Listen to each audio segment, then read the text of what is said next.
सोचो रात के 1 बजे एक बेकरी में आग लगती है और एक छोटी सी आग अगले 4 दिनों में लंदन का एक बहुत बड़ा हिस्सा जलाकर राख कर देती। ना मॉडर्न फायर ब्रिगेड्स, ना फायर इंजन्स और ना ही कोई प्रॉपर इमरजेंसी सिस्टम, बस एक शहर और उसके बीच में फैलती हुई आग। तो ये कहानी है the great fire of London की। देखो 2 सितंबर 1966 लंदन में रात हो चुकी थी। तभी पुडिंग लेन में एक बेकर थॉमस फेरनर की बेकरी में अचानक से आग भड़क उठती। फेरनर और उसकी फैमिली तो किसी तरह उस बिल्डिंग से बाहर निकल आते हैं। शुरू में फायर को कंट्रोल करने की कोशिश तो की गई, लेकिन लंदन की सबसे बड़ी प्रॉब्लम अब सामने आने वाली थी। देखो शहर खुद आग के लिए परफेक्ट था, क्योंकि ज्यादातर बिल्डिंग्स टिम्बर यानी लकड़ी की बनी थी, गलियां बिल्कुल नैरो थी और घर एक दूसरे से चिपके हुए थे और कई जगह कंबस्टिबल मटेरियल स्टोर किया जा रहा था। और सबसे बड़ी बात, हवा बहुत तेज थी।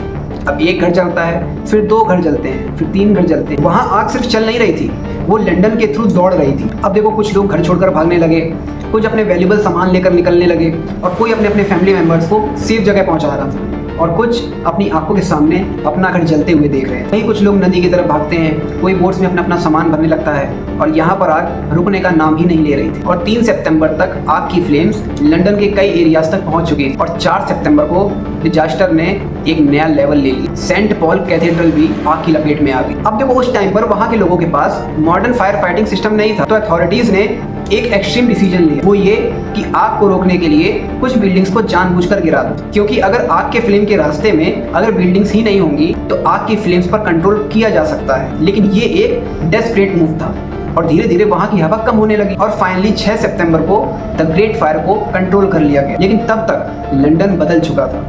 लगभग 13,200 घर, 87 चर्च डिस्ट्रॉय हो चुके थे और लगभग 1 लाख लोग बेघर हो चुके थे। लेकिन इस डिजास्टर ने लंदन को सिर्फ डिस्ट्रॉय नहीं किया, इसने लंदन को रिबिल्ड भी किया। फायर के बाद बिल्डिंग रेगुलेशन चेंज हुआ, ब्रिक्स और स्टोन का यूज प्रमोट किया गया, सिटी को फ्यूचर फायर के अगेंस्ट सेफर बनाने की कोशिश की गई। आज भी लंदन में एक मॉन्यूमेंट खड़ा है, monument to the great fire of London. अब समझो एक बेकरी से निकली हुई एक छोटी सी आग अगले 4 दिन तक लंदन को जलाती रही। लेकिन हिस्ट्री में ग्रेट फायर ऑफ लंदन सिर्फ एक डिजास्टर नहीं बना, ये वो मूवमेंट था जिसने लंदन को दोबारा डिफाइन किया। 1666 में एक शहर जला था, लेकिन उसकी राख से एक नया लंदन बना। अगर तुम भी ऐसे इंटरेस्टिंग और हिस्टोरिकल कहानी सुनना चाहते हो तो इस पेज को फॉलो जरूर करना और वीडियो को लाइक, कमेंट, शेयर करना। मैं मिलता हूं तुमसे अगले वीडियो में, तब तक के लिए जय हिंद।